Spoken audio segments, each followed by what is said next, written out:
Shalom, saudara-saudaraku yang terkasih di dalam Tuhan. Pembacaan pertama kita terambil dalam Perjanjian Lama.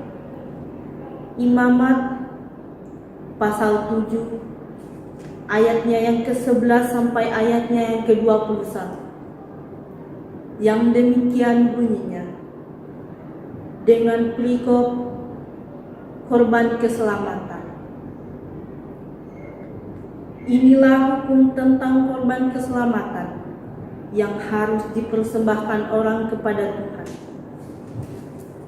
Jikalau ia mempersembahkannya untuk memberi syukur, haruslah beserta korban syukur itu dipersembahkannya roti bundar yang tidak beragi yang diolah dengan minyak, dan roti tipis yang tidak beragi yang diolesi dengan minyak, serta roti bundar dari tepung yang terbaik yang teraduk, yang diolah dengan minyak. Ia harus mempersembahkan persembahannya itu beserta dengan roti bundar yang beragi, di samping korban syukur yang menjadi korban keselamatannya. Dan daripadanya, yakni dari setiap bagian persembahan itu, haruslah dipersembahkannya satu roti sebagai persembahan khusus bagi Tuhan.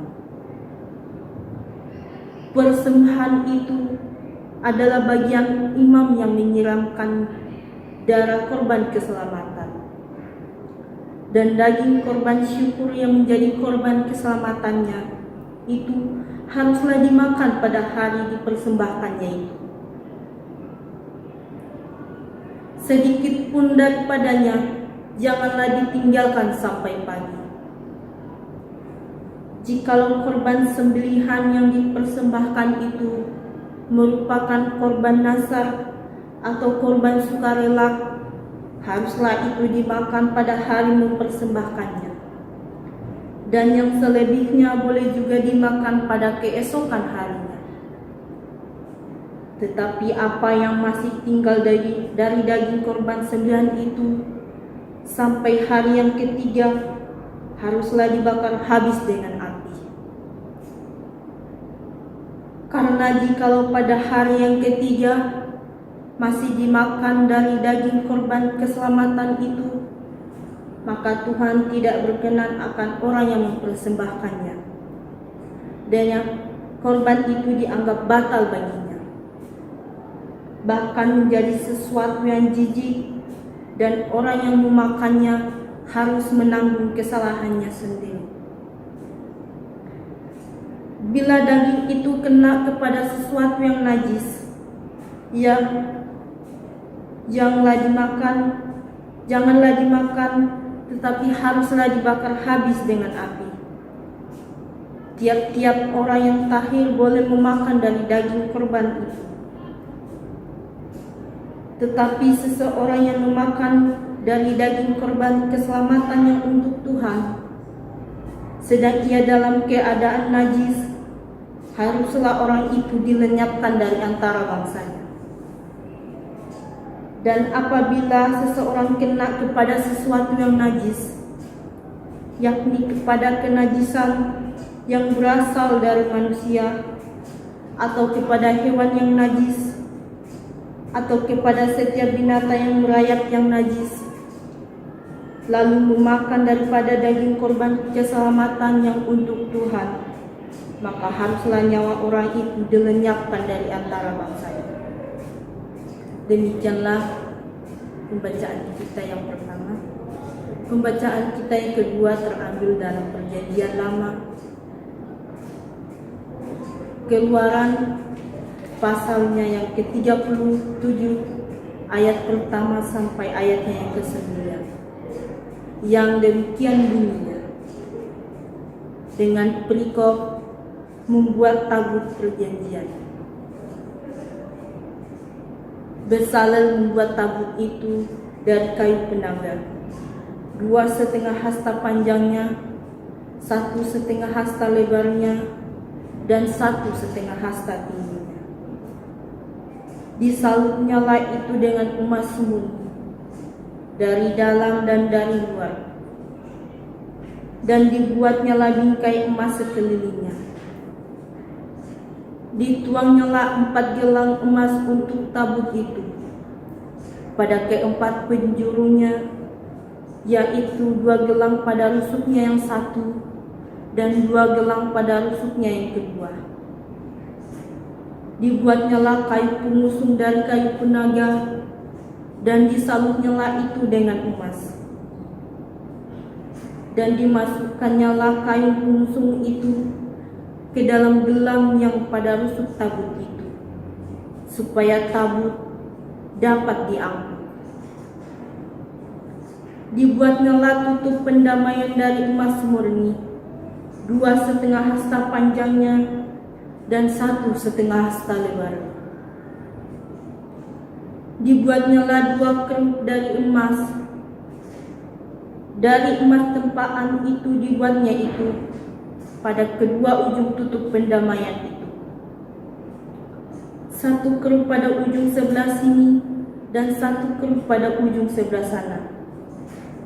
Seiras dengan tutup pendamaian itu, dibuatnya kerup itu pada kedua ujungnya. Kerup-kerup itu mengembangkan kedua sayapnya ke atas. Sayap-sayapnya menudungi tutup pendamaian itu, dan mukanya menghadap kepada masing-masing. Kepada tutup pendamaian itulah menghadap muka kerup-kerup itu. Amin. Pembacaan kita yang ketiga terambil dari Perjanjian Lama,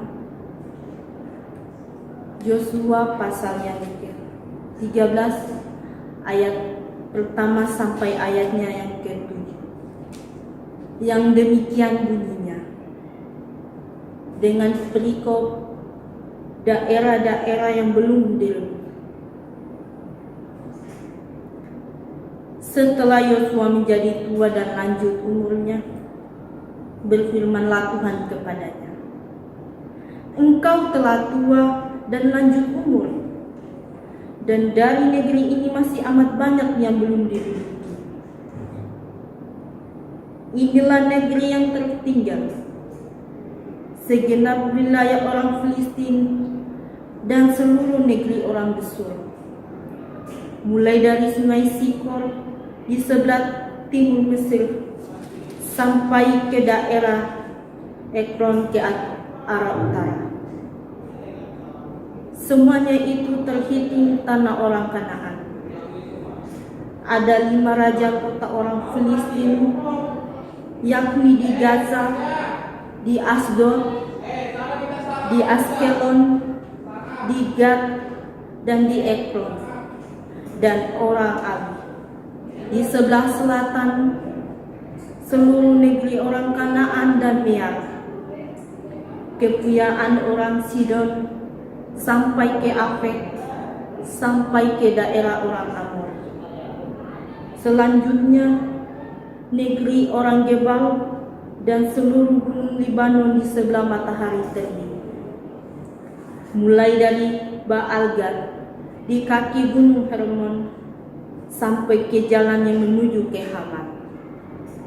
Semua orang yang diam di pegunungan, mulai dari gunung Libanon sampai ke Misrefot Maim. Semua orang Sidon, aku sendiri akan menghalau mereka dari depan orang Israel. Hanya undikanlah dahulu negeri itu di antara orang Israel, yang menjadi milik pusaka mereka, seperti yang kuperintahkan kepadamu. Oleh sebab itu, bagikanlah negeri ini kepada suku yang 9 itu, dan kepada suku Manasye yang setengah itu menjadi milik pusaka mereka. Amin. Pembacaan kita yang keempat terambil dalam Perjanjian Lama, 1 Raja-Raja pasal 20 ayatnya yang pertama sampai ayatnya yang ke-11. Yang demikian bunyinya, dengan perikop Samaria tertolong dari kepungan. Ben-Hadad, raja Aram, mengumpulkan seluruh tentaranya 32 orang raja bersama-sama dia, beserta kuda dan kereta. Lalu ia maju, ia mengepung Samaria dan memeranginya. Kemudian ia mengirim utusan ke kota itu kepada Ahab, raja Israel, dengan pesan, "Beginilah pesan Ben-Hadad, emasmu dan perakmu adalah milikku, dan juga istri-istri dan anak-anakmu yang cantik-cantik adalah milikku." Raja Israel menjawab, katanya, "Seperti bicaramu itulah ya tuanku raja. Aku ini dengan segala yang ada padaku adalah milikku." Sesudah itu utusan-utusan itu kembali dan berkata, "Beginilah pesan Ben-Hadad, memang aku telah menyuruh orang kepadamu mengatakan, emas dan perak-perakmu, istri-istri dan anak-anakmu harus kau serahkan kepadamu. Tetapi besok kira-kira pada waktu itu, aku akan menyuruh pegawai-pegawaiku kepadamu, dan mereka akan menggeledah rumahmu dan rumah pegawai-pegawaimu. Maka segala yang mereka lihat dan ingini akan mereka ambil dan mereka bawa." Lalu Raja Israel memanggil semua tua-tua negeri itu dan berkata, "Camkanlah, orang ini mengikhtiarkan kecelakaan kita, sebab ia telah menyuruh orang kepadaku meminta istri-istriku, anak-anakku, emas dan perakku, dan aku tidak menolak memberikannya kepadanya." Lalu kata semua tua-tua itu dan segenap rakyat itu kepadanya, "Jangan dengarkan, jangan luruskan." Sebab itu ia berkata kepada utusan-utusan Ben-Hadad, "Katakanlah kepada tuanku raja, segala yang pertama kali kau suruhkan kepada hambamu ini, aku akan melakukannya. Tetapi tuntutan yang kemudian ini tidak dapat dipenuhi." Lalu pergilah utusan-utusan itu dan menyampaikan jawab itu kepada Ben-Hadad. Ben-Hadad menyuruh orang kepada Ahab dengan pesan, "Beginilah kiranya para Allah menghukum aku, bahkan lebih lagi daripada itu, jika rakyat yang mengikut aku masih dapat menjemput segenggam penuh debu puing Samaria." Tetapi Raja Israel menjawab, katanya, "Katakanlah, orang yang baru menyandangkan pedang, janganlah memegahkan diri seperti orang yang sudah menanggalkannya." Demikian firman Tuhan. Terima kasih dan shalom.